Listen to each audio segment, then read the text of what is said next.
এখন বাজে 6:15। 5:30টায় উঠেছিলাম, বাঙ্ক বেডে ছিলাম। এখনো -4 -8 হবে। সব থেকে বিগেস্ট প্রবলেম এখন যেটা হচ্ছে সেটা হচ্ছে ওয়াশরুমে যাওয়া।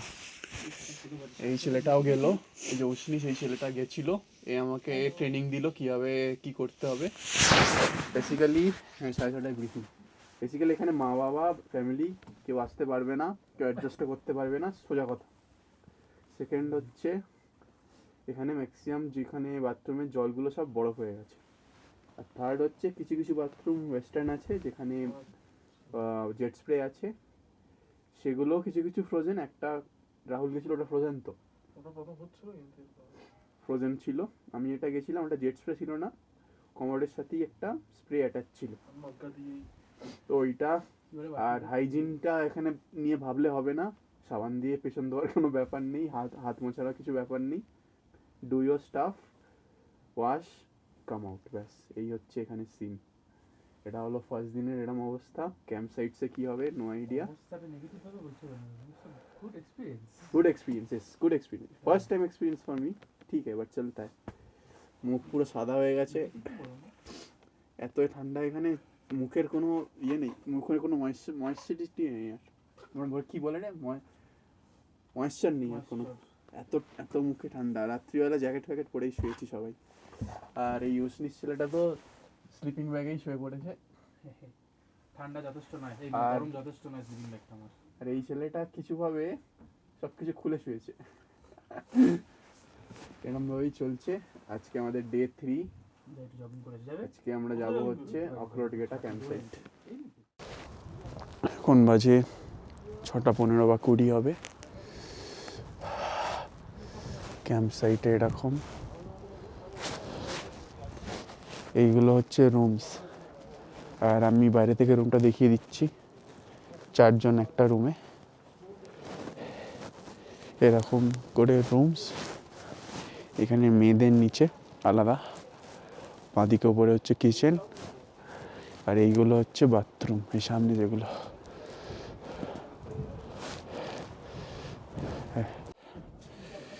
এইটা হচ্ছে আমাদের ডর্ম রুম। এখানে একটা রুমে 4 জন করে আছে, আর ডর্মের ঠিক বাইরেই এরকম ভিউ।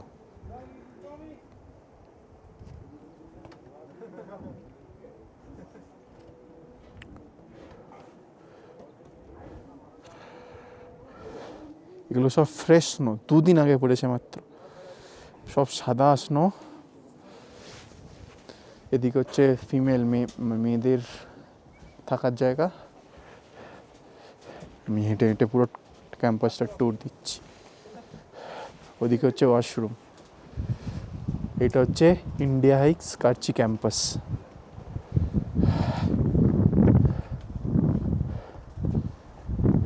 ওইটা হচ্ছে দূরে সবুজ যেটা, ওটা হচ্ছে রান্নাঘর টাইপের, রান্নাঘর ঠিক না, ওটা হচ্ছে ব্রিফিং হয়, মানে কোনো কথাবার্তা হলে ওইখানে হয়, আর ওখানে খাবার দেওয়া হয়।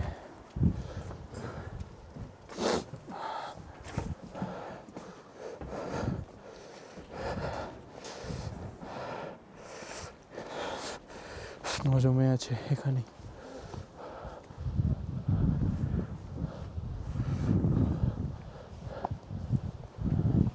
এটা ওয়াশরুম। সকালবেলা ফরচুনেট এনাফ যে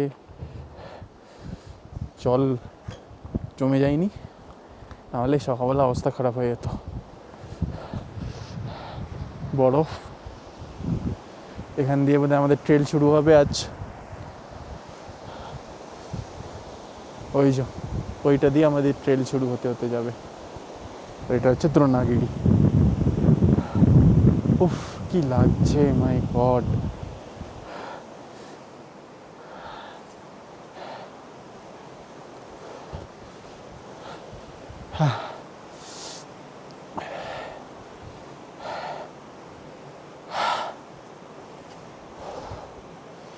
এইটা হচ্ছে কার্চি।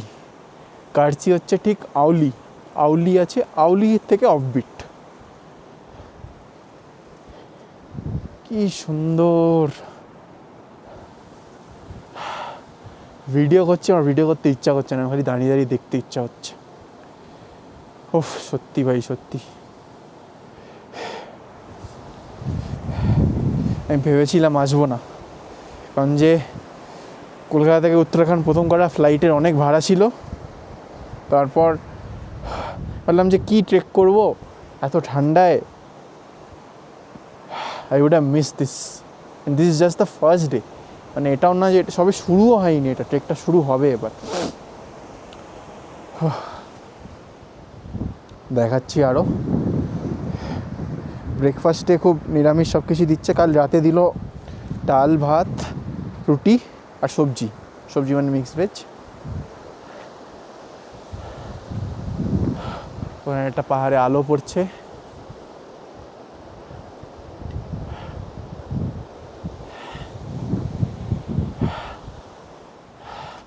আজকে ভগবানের কৃপায় ওয়েদারটা পরিষ্কার।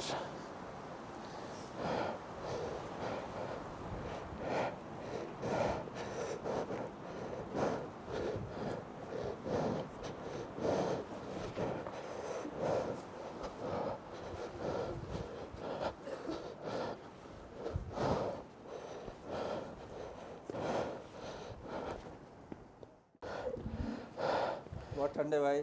I am from India hikes yellow jacket.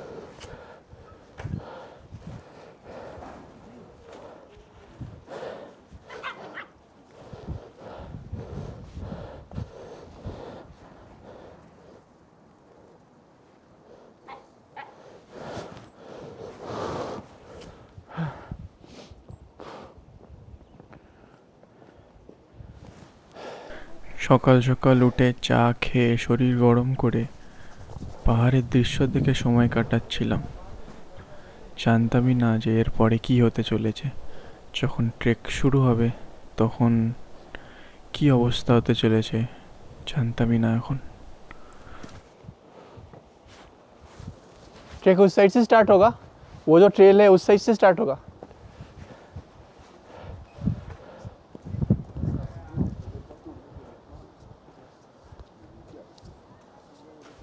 आपको तो ये देख देख के यूज्ड टू हो गया होगा ना।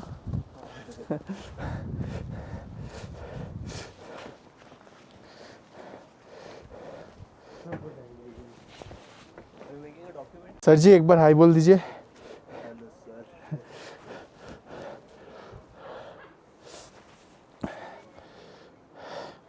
These are all helping us out. ये 3 गाइड हमारे साथ रहेंगे ट्रैक पे। And this is your India hikes.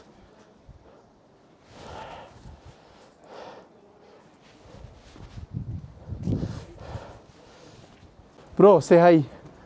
Hello. How has been your experience so far? Pretty good. How's the cold like? Very. Are you excited for what's coming up now? Definitely. So we'll be starting our trek today to Akhrot Geta, right? Today. Yeah. Yeah. So this is my new friend and also part of the trekking route. Okay. बाहर पे दे दो, ऊपर पे रखना एक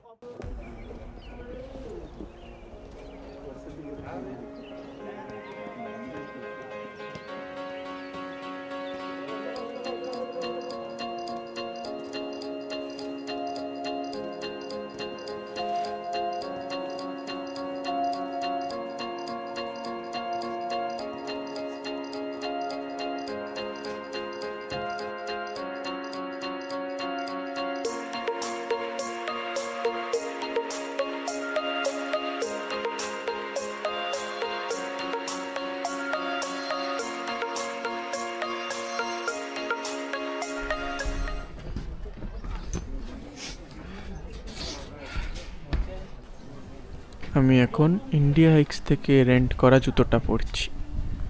মনে খুব উৎসাহ যে প্রথম দিন ট্রেক করব। আগে কোনো ট্রেকের এক্সপিরিয়েন্স নেই, এই আমার ফার্স্ট ট্রেক। এখন অবধি কিচ্ছু বুঝতে পারছি না যে ট্রেকটা কতটা কঠিন হতে চলেছে বা সামনে কি আসছে। এখন এনথুজিয়াজম খুবই হাই, জুতো পরে ফুল রেডি, কখন ট্রেক শুরু হবে।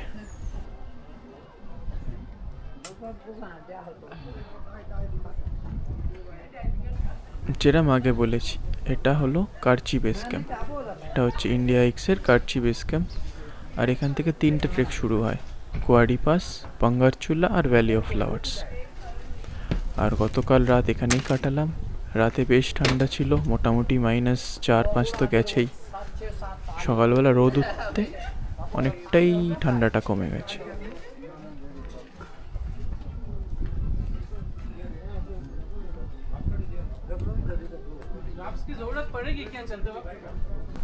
ওই যে ওখানে উষ্ণিস জিজ্ঞেস করছে যে গ্লাভস লাগবে কি না।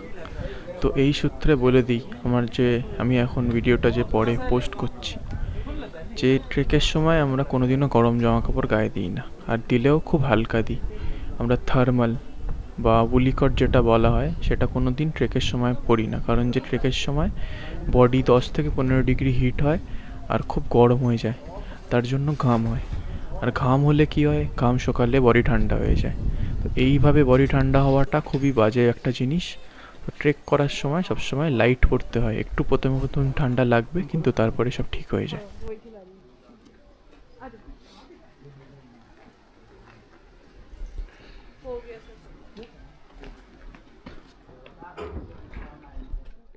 अपर साथ, ये हैंडल ग्रिप, ये मास्टर लूप। ठीक है, ये 6 चीज़ें आपको बहुत सपोर्ट करने वाली है ट्रैक पे। किस तरीके से इसको इस्तेमाल करना है वो मैं आपको बताऊंगा। ठीक है, सबसे पहले आपको ट्रैक बोर्ड ऐसा वापस मिलेगा, इस पे 2 लॉक है। लॉक के पीछे 2 स्क्रू है। ট্রেকে আসার আগে আমি ভেবেছিলাম যে এই ট্রেক পোল লাগবে না, समझ में आ रहा है? কিন্তু বন্ধুরা বললো যে ট্রেক পোলটা নিয়েই নে, রেন্ট করেই নে। তো আমি রেন্ট করে নিয়েছি। আর রেন্ট করেছি এটার জন্য আমি খুবই সৌভাগ্য, কারণ যে সামনে যাচ্ছে যতটা বরফ আসতে চলেছে তাতে ট্রেক পোল ছাড়া খুবই মুশকিল। ऐसा नहीं सोचना है। इसमें पीछे स्क्रू दे रखे हैं, इसको टाइट करना है।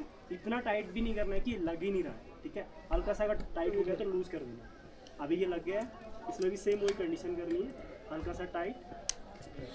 देखो अभी ये प्रॉपर एडजस्ट हो गया। ठीक है जी, एक चीज़ और है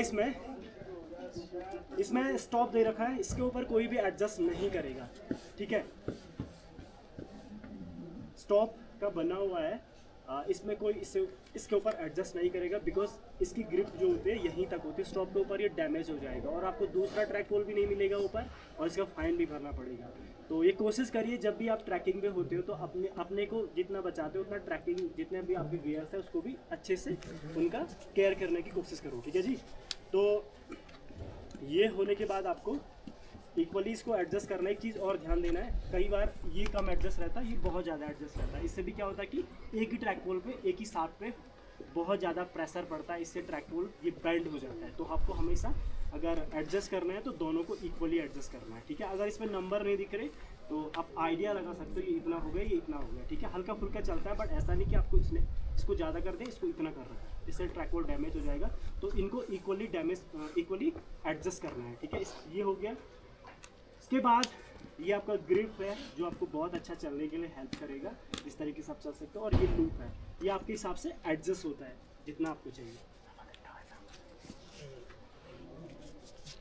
ठीक है, इसको खींचना है, ये एडजस्ट हो जाता है आपके हाथ के हिसाब से। ठीक है, सबको दिख रहा है?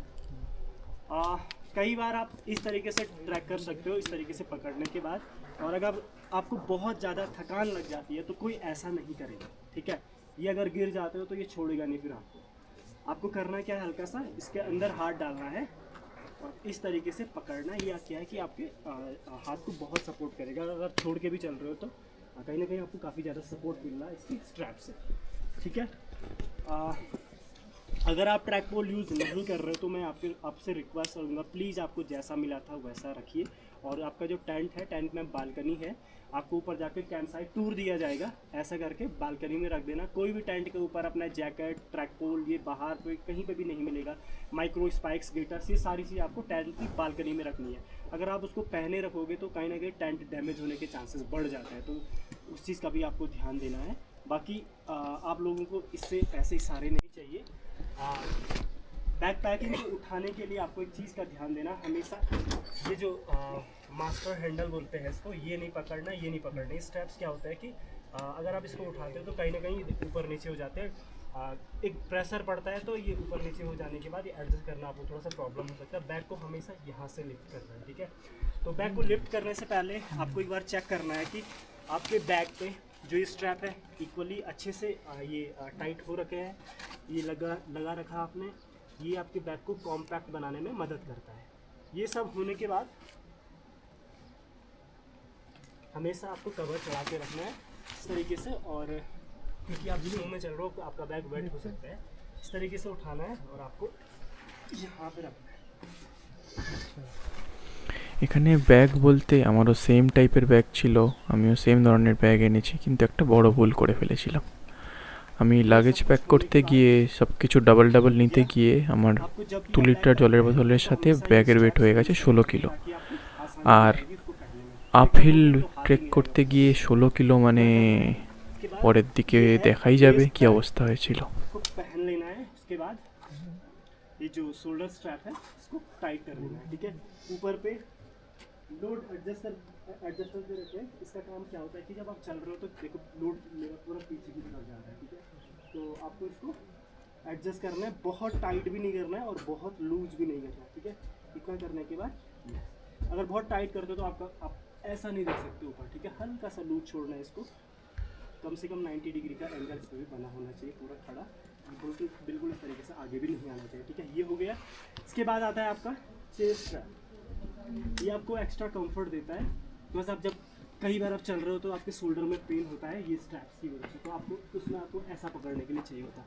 बट अगर आपके हाथ भी थक रहे हो तो चेस्ट स्ट्रैप कर सकते हो, और ये इन दोनों को काफ़ी क्लोज लाता है, तो आपके ये कंधे इनको आराम मिल सकता है, ठीक है। और सेम आपको वापस करने के लिए सबसे पहले इसको खोलना है, वेस्ट बेल्ट इसको लूज करना है इस तरीके से, ठीक है, आसानी हो जाए ताकि खोलने के। फिर आपको इस तरीके से पकड़ना है और हमेशा बैग को नीचे इस तरीके से रखना है। मैं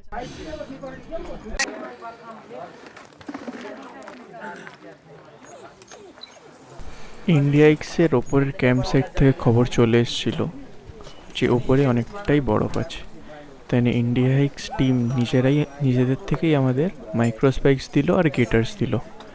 মাইক্রো স্পাইক্স হচ্ছে বরফে চলার জন্য সাহায্য করবে, আর গেটার্স হচ্ছে যদি বরফ বেশি থাকে তাহলে জুতোর মধ্যে বরফ ঢুকবে না, তাতে সাহায্য করে।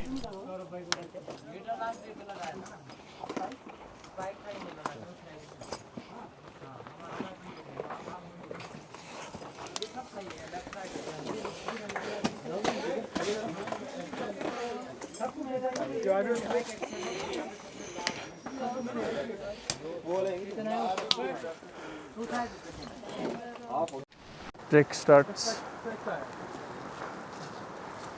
पहले से स्पाइक लगा हुआ है मेरा।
একটুখানি হেঁটেই ফেটে যাচ্ছে।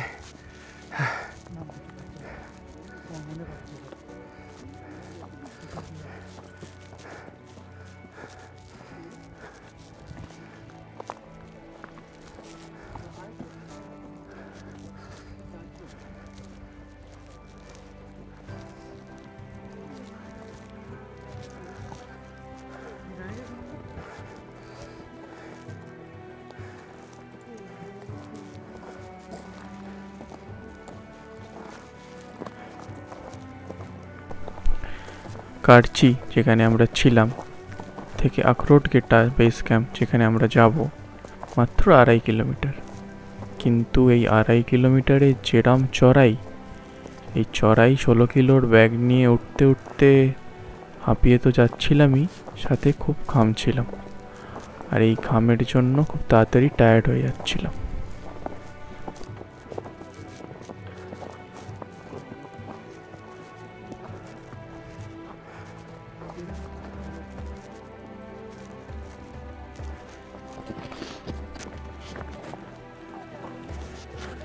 নিচ দেখে আসবি পুরো ফ্রোজেন।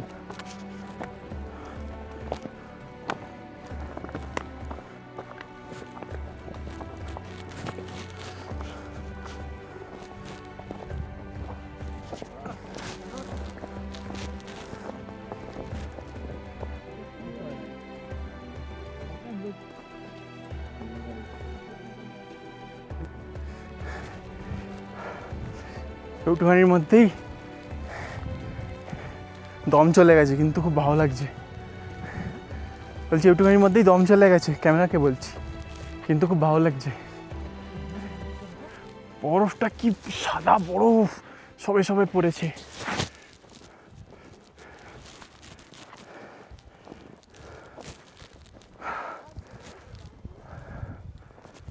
ওয়াও,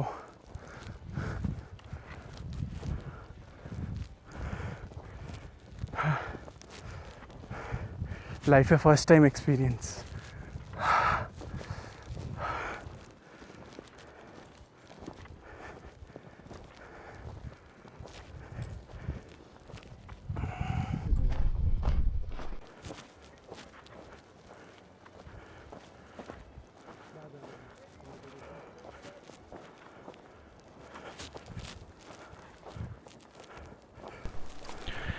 জিম করে করে আমার একটা বাজে অভ্যেস হয়ে গেছে মুখ দিয়ে নিঃশ্বাস নেওয়া, আর এই মাইকে যেই নিঃশ্বাসের আওয়াজটা হচ্ছে সেটা ঠিক তার ওই অভ্যাসের জন্যেই। আর আমি একদম পারফেক্টলি ফাইন, মুখ দিয়ে নিঃশ্বাসটা নিচ্ছি বলে এরকম আওয়াজগুলো হচ্ছে। একটু রেস্ট নিচ্ছি।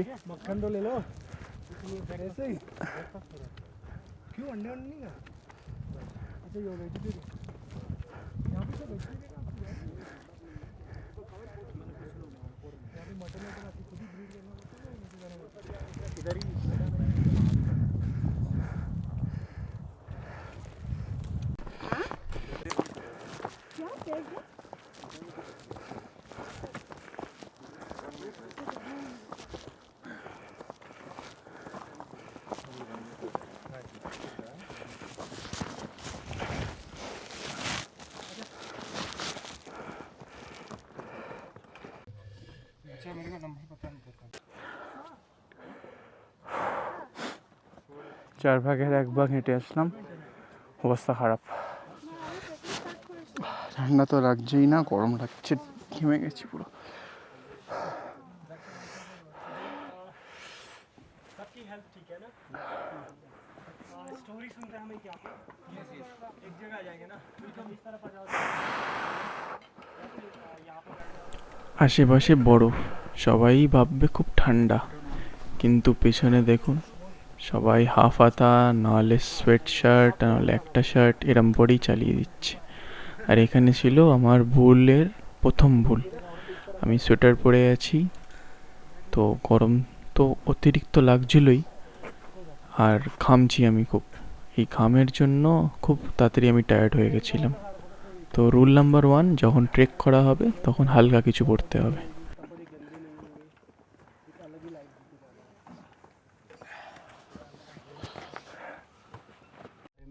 बहुत सारी चीज़ें लिखी जाती थी। देवता भी जिस स्थान में आने के लिए मनुष्य रूप धारण करने के लिए तरस जाते थे, उसको बोलते हैं देवभूमि। इस कहानी को शुरू करने से पहले मैं आपको सस्टेनेबिलिटी की बात करूं। आपको पता होगा कि हमारा भारत आईटी का बहुत बड़ा हब है, बट मैन्युफैक्चरिंग में पीछे है। क्यों?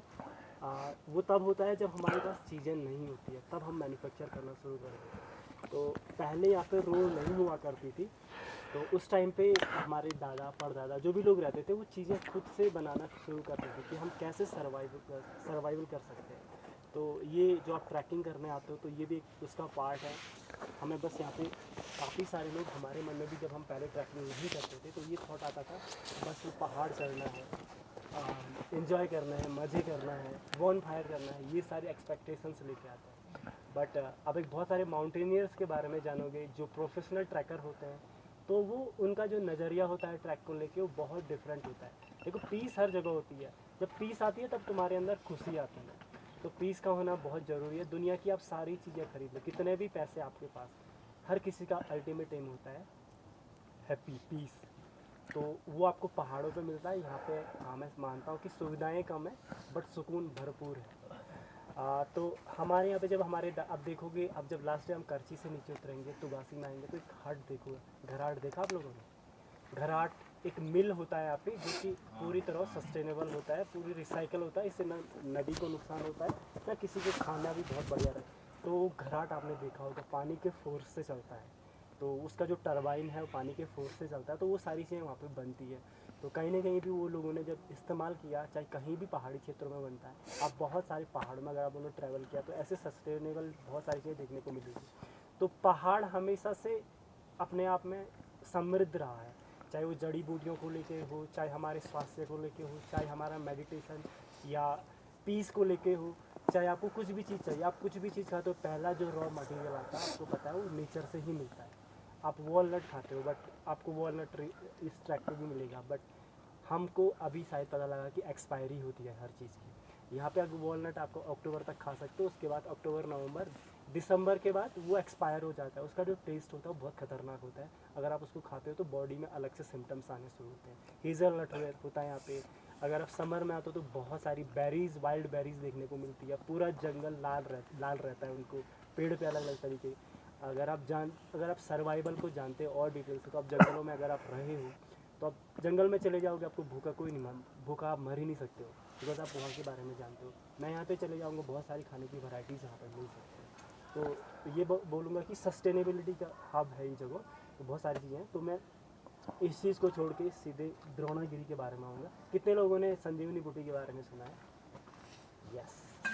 तो आज की स्टोरी उसी पे होने वाली है। बट आप कोई भी पहाड़ देखते हो तो उस पर चढ़ाई करने वाला पहला एसेंडर कौन था, उसके बारे में जानते हो? तो मैं उसको बता दूं, 1939 में पहली बार इस पर क्लाइंब किया गया था, जो कि एक स्विस क्लाइंबर की टीम थी। आंद्रे रोच और एपिस्ट्यूरी, ये दो लोगों ने पहली बार साउथ वाले रिज से चढ़ाई की थी। और उसके बाद 1972 बहुत कम क्लाइंब हुए यहाँ पे। उसकी एक मिस्टिकल थ्योरी में आपको लास्ट जब हम गुलिंग पे होंगे उस टाइम पे बताऊंगा। तो इसके आसपास की सेंचुरी में क्लाइंब नहीं किया जाता, बहुत कम स्पेशली नंबर में क्लाइंब नहीं किया जाता है। तो वो सारी चीज़ मैं आपको बताऊंगा लास्ट। इसकी जो हाइट है 7066 मीटर हाइट है, यानी कि 23,000 फीट के आसपास। तो अपने आप में अगर 7000 मीटर का पहाड़ है तो 7 किलोमीटर का पहाड़ आप मान के सकते हो। और ये इसका जो इतिहास है मैं आपको अच्छे से बताऊंगा। जस्ट नीचे मेरा गांव है और ये द्रोणागिरी है, पूरा जो सर्कल है माउंट द्रोणागिरी है। तो अगर आप लोग इतिहास के बारे में जानोगे तो आप आई थिंक बहुत प्राउड फील होगा। हनुमान जी यहाँ से संजीवनी बूटी लेके गए थे, और मैं वो इंसिडेंट आपको बता देता हूँ।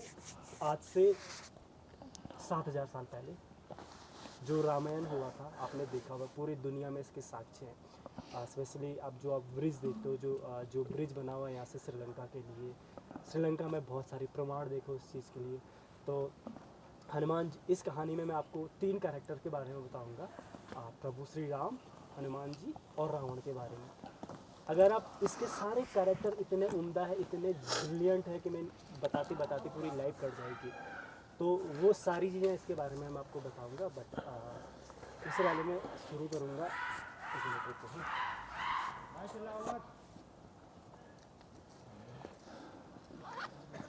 थोड़ा सा ना हम इधर से रास्ता लेंगे। तो इसकी जो स्टोरी है वो 3 लोगों के बारे में बताऊंगा, मैंने बता दिया। अगर आप रामायण पढ़ते हो तो रामायण हमारा धर्म है। आप इसको एज ए धर्म के नाते न पढ़ के इसको एज अ एक लाइफ को जीने का स्किल्स इसमें मिलता है। कैसे आप भाई का रिश्ता, पिता का रिश्ता, माता के प्रति रिश्ता, लीडरशिप सीखने का मौका मिलता है। यहाँ पे बहुत सारी चीज़ सीखने को आपको मिलती है। प्रभु श्री राम ने प्रजा को लेके आपका हर एक चीज़ शासन कैसे चलाया जाता है, सारी चीज़ें रामायण में लिखी हुई।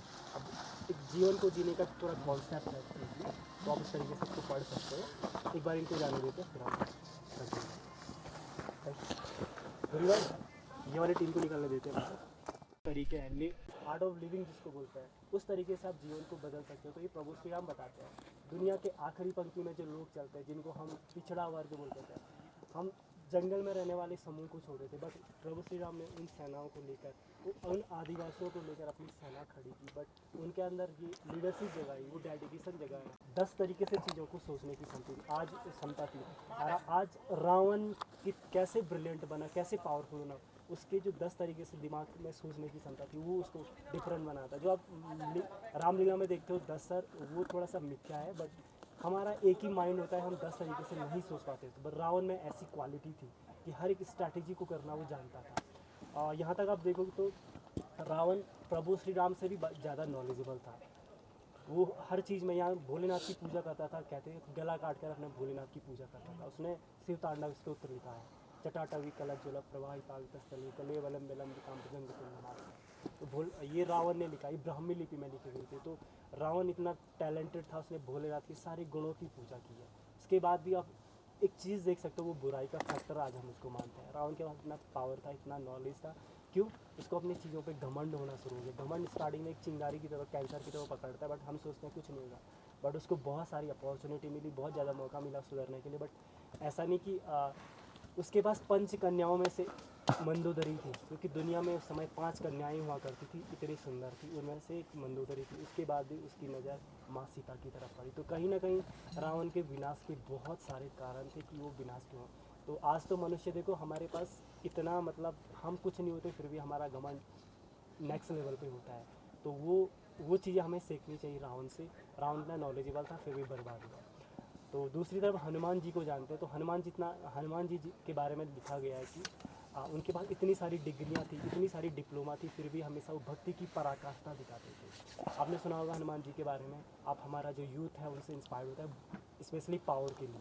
बट हनुमान जी के बारे में बहुत सारी चीज़ें। मनोजवम मारुततुल्य वेगम जितेंद्रियम बुद्धिमताम वरिष्ठम वातात्मजम वानर यूथ मुख्यम श्री रामदूतम शरणम प्रपत्ति। हनुमान जी मन की गति से भी तेज चलने वाले हैं और वायु से भी तेज चलने वाले हैं।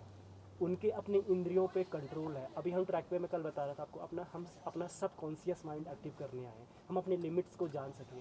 हम पहले दिन हमको लगा था कि हम 11 किलोमीटर कैसे चलेंगे, बट आई बिलीव यू कि अब लास्ट डे आपको यकीन नहीं होगा कि आप इतना भी कर सकते हैं। वो अपने अंदर की पावर को समझने के लिए होता है। जब तक हम करेंगे नहीं तब तक समझ में नहीं आया। हनुमान जी को भी श्राप मिला था, जब जो भालू तो उनको गुस्सा गया, मना कर दिया उन्होंने। तब विभीषण जी उनको समझाते हैं, जो आज भी चिरंजीवी में जाने जाते हैं। विभीषण जी, हनुमान जी 7 चिरंजीवी माने जाते हैं।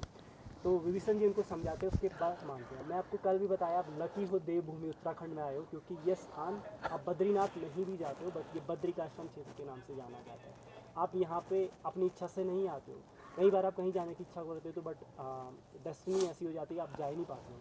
तो आप यहाँ पे बुलाए गए हो, कहीं ना कहीं आपके कर्म ऐसे है कि आप इस जगह पे आए हो। आप इतनी खूबसूरती देख रहे हो, ये ऐसे इंसान को नहीं बना सकता है। ये कोई मैजिक का स्वरूप है। अब उत्तराखंड हमेशा से देवी देवताओं का स्थान इसीलिए है। हमारे यहाँ पे हर कोई भगवान की कहानियाँ सुन के बचपन से पढ़ा होता है।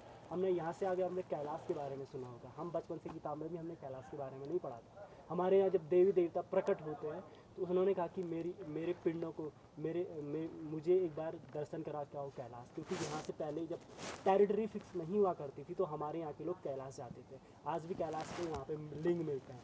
तो हमारे दादा परदादाओं ने यहाँ पे रायगढ़ी में एक भोलेनाथ का लिंग लेके आ रखा, तो उसकी बहुत ज़्यादा सिद्धियाँ मिलते हैं। लोग दूर दूर से उस मंदिर में आते हैं, तो के रूप में जाने जाते थे, क्योंकि उनको बहुत सारी विद्याएँ भोलेनाथ ने उनको आशीर्वाद में दिया था। तो कहा कि उस पर्वत में आप संजीवनी बूटी का पहाड़ लेके, संजीवनी बूटी का पहाड़ हनुमान जी को लेने के लिए मना किया था, बट अगर कहा कि अब उसको पहचानना भी रात्रि अवसर है। उस समय जो हमारे यहाँ जड़ी बूटियाँ थी उस समय रात में भी चमकते थे, ऐसी दिव्य जड़ी बूटियाँ थी। आज भी अगर आप समर में आओगे तो हमारे यहाँ के लोग बोलते हैं कुछ जड़ी बूटियाँ रात को भी चमकती हैं, तो उसमें कुछ केमिकल रिलीज होते हैं, उसकी वजह से वो ऐसा बोलते हैं। तो फिर यहाँ पे उधर गए तो हनुमान जी को ये सब कुछ बता दिया। जैसे हनुमान जी चल, और एक टर्म्स एंड कंडीशन भी दे दिया, कहा कि आपको वो जड़ी बूटी सुबह से पहले, सूर्योदय से पहले लाना, नहीं तो हम लक्ष्मण जी के साथ नहीं बचा सकते। तो ये बता दिया। हनुमान जी जैसे चलना शुरू कर लेते हैं तो सूर्योदय, आपको पता है प्रभु श्री राम लक्ष्मण जी सूर्य वंश के ही हैं, सूर्य उनके वंशज है, उनके पूर्वज है प्रभु श्री राम और लक्ष्मण जी। तो प्रभु हनुमान जी आज बोलते हैं कि हाथ मन ही मन निवेदन कर रहे हैं कि हे प्रभु, मैं आपसे निवेदन करता हूँ कि आज प्रॉब्लम मेरे परिवार पे नहीं, तुम्हारे परिवार पे आज आपको अपने आप को समझना पड़ेगा, मुझे योगदान देना पड़ेगा। जब हनुमान जी इतने पावरफुल थे, इतनी सारी शक्तियाँ, फिर भी वो निवेदन करते हैं सूर्यदेव से। तो ये होती है विनम्र भक्ति की पराकाष्ठा होती है, ये हनुमान जी निवेदन करते हैं। और जैसे जैसे वो उड़ना शुरू कर लेते तो हनुमान जी मन ही मन ये भी बोलते हैं कि अगर आप मेरी बात नहीं मानते तो मैं बचपन का वो हनुमान जी हूँ जिसने आपको फल समझकर खाया था। आपको पता होगा तुलसीदास जी ने इसमें लिखा है, अर्थ से सन का डिस्टेंस पता लगता है, युग सहस्त्र योजन पर भानु लीली ताई मधुर फल जाने। युग का मतलब होता है 4 युगों से युग। सबसे पहले कलयुग की बात करूँ तो 2400 साल कलयुग की लाइफ है। उसके बाद 1200 साल कलयुग की लाइफ है, 2400 साल त्रेता युग की लाइफ है, 3600 साल आपकी द्वापर युग की लाइफ है और 4800 साल आपकी सतयुग की लाइफ है। तो टोटल को प्लस करके जो आएगा 12,000 वर्ष आएगा। उसके बाद सहस्त्र इंटू सहस्त्र करेंगे तो सहस्त्र का मतलब होता है 1000। अब योजन, तो योजन को निकालने के लिए एक योजन में होते हैं 8 माइल। तो 8 माइल को निकालने पर पहले हमें 1 माइल के बारे में पता होना चाहिए। तो 1 माइल में होता है 1.6 किलोमीटर। तो 1.6 इंटू 8 करेंगे तो आएगा 12.8। तो टोटल जब उसको कैलकुलेट करके आएगा तो 15 करोड़ 36 लाख, जो कि अर्थ से सन का डिस्टेंस है। पहले नासा 9 करोड़ मान दी थी, तो 12 करोड़, फिर 13 करोड़, अभी 14 करोड़ के आसपास, 14 से 15 करोड़ नासा फिर मान दिया। तो ऐसा हमारा साहित्य, हमारा वेट साइंस पर डिपेंड रहता है। तो आपको पता है जैसे हमारा नववर्ष अभी से मनाया जाता है। नववर्ष के बारे में आपको बता दूं तो हमारा जो साइकिल होता है, अब देखो धीरे धीरे ब्लूमिंग का सीज़न आता है, धीरे धीरे आपको बहुत सारी बर्ड्स दिखना शुरू हो जाती है, क्योंकि इससे पहले बर्ड्स नहीं थी। हरी बात से पहले बर्ड्स भी यहाँ पे नहीं दिखती, अभी धीरे धीरे बर्ड्स आना शुरू हो गई। साल बॉडी में नया ब्लड फ्लो होना शुरू हो जाता है, बहुत सारी चीज़ें नई आ जाती है। तो ये हमारा सारी चीज़ें साइंस पे बेस्ड है सारी चीज़ें। आप हमारा आर्किटेक्चर देखोगे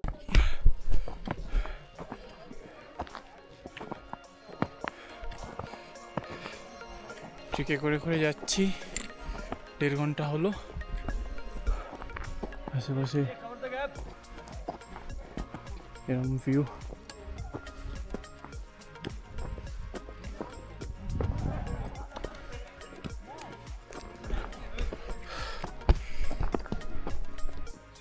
কোন দিক দিয়ে?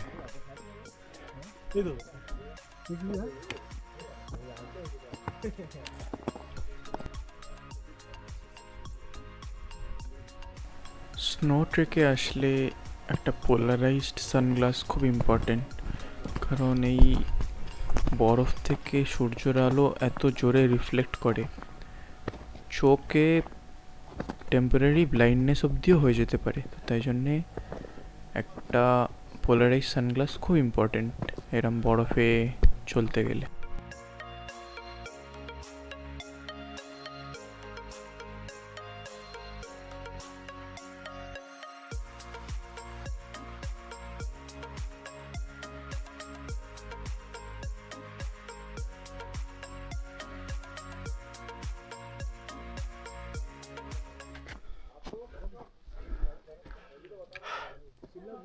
शिमला में अभी अगर 3-4 दिन है ना तो शिमला से आगे कुफरी।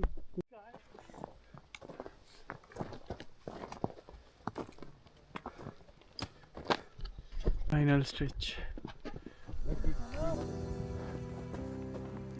Final stretch.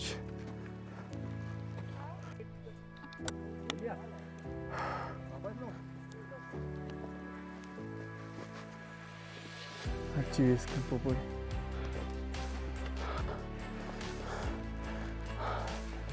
अवस्था खराब एकदम।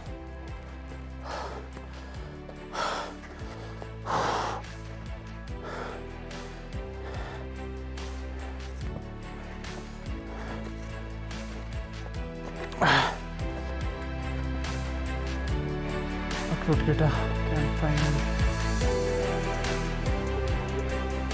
ফাইনালি এটা আখরোটকেটা।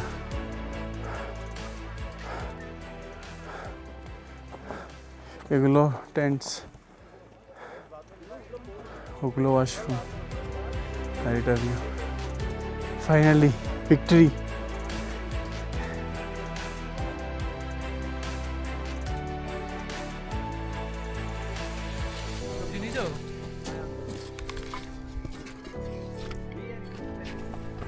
সাড়ে 3 ঘন্টার ট্রেক করার পর ইন্ডিয়া হাইক্সের দেওয়া ভেজ ফ্রাইড রাইস আর ভেজ মাঞ্চুরিয়ান যেন মনে হচ্ছে অমৃত।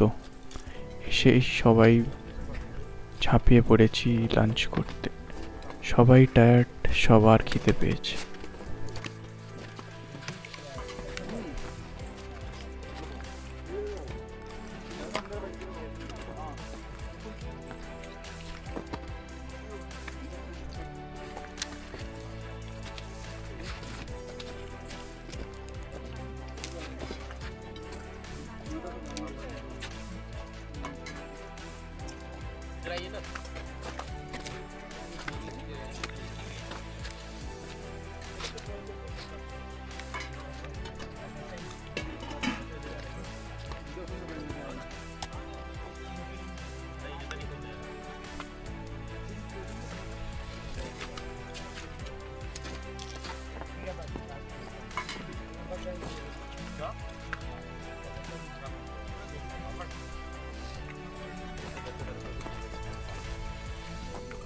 आने के लिए इतना दूर मत जाओ।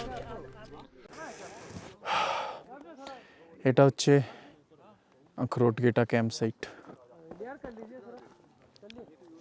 শেষের দিকে একদম ব্লগ করতে পারিনি, এতটা টায়ারিং হয়ে গেছিলো। মানে খুব কষ্ট করে লাস্ট পার্টটা করেছি ট্রেকের। এটা প্রায় 11,000 ফিটে। আর লাঞ্চে করলাম ফ্রাইড রাইস আর চিল ভেজ মাঞ্চুরিয়ান। আর এই ক্যাম্প, এগুলো হচ্ছে ক্যাম্প।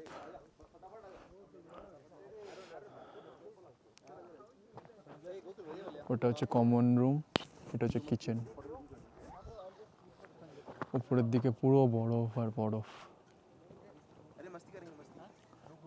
এই ডান দিকে এটা হচ্ছে ওয়াশরুম।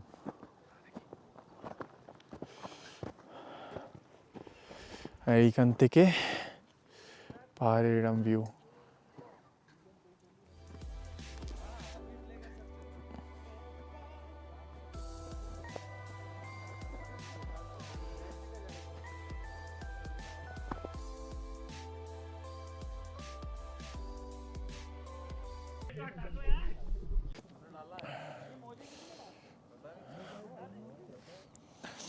খেয়ে দিয়ে নিয়ে এখন 3টে বাজে। একটা পাথর আছে, এই পাথরটার উপরে বসে আছি, একটু রোদ চিকছি। কি ট্রেক করলাম আজকে, বাপরে ভেরি টায়ার্ড। এখন না, বাট ডিউরিং দ্য ট্রেক।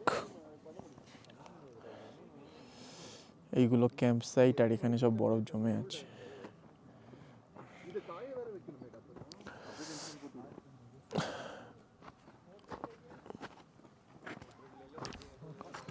আমার ট্রেক এটা, সামনেরটা এটা। এখানে রাহুল আছে।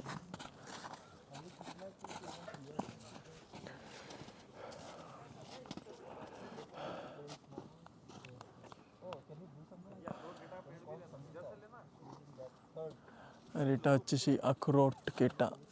এটার নাম হচ্ছে আখরোটকেটা কারণ যে এখানে আখরোটের একটা বড় ট্রি আছে।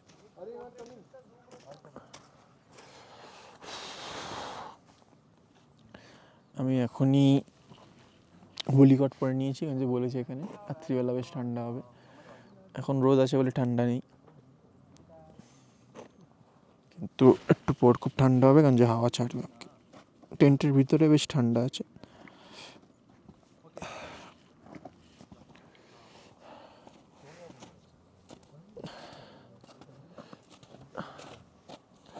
কালকে কী হবে, এই ওয়াশরুমটায় যাব।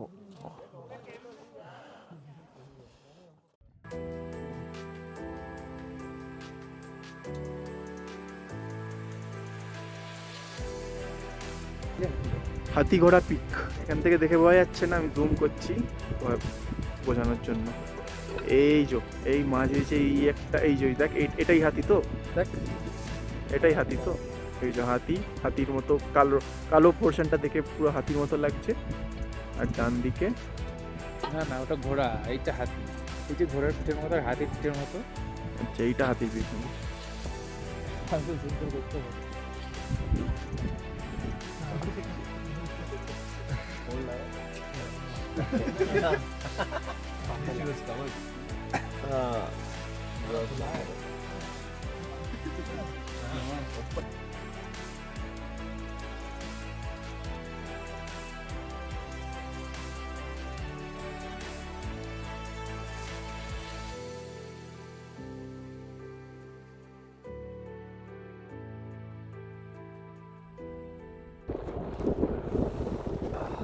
এখন বাজে 6:45। এখানে সানসেট হচ্ছে।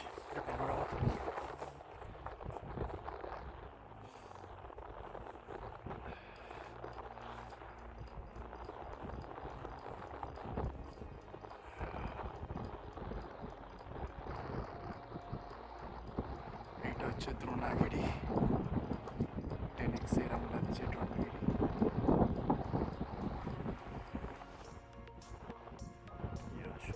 সুন্দর।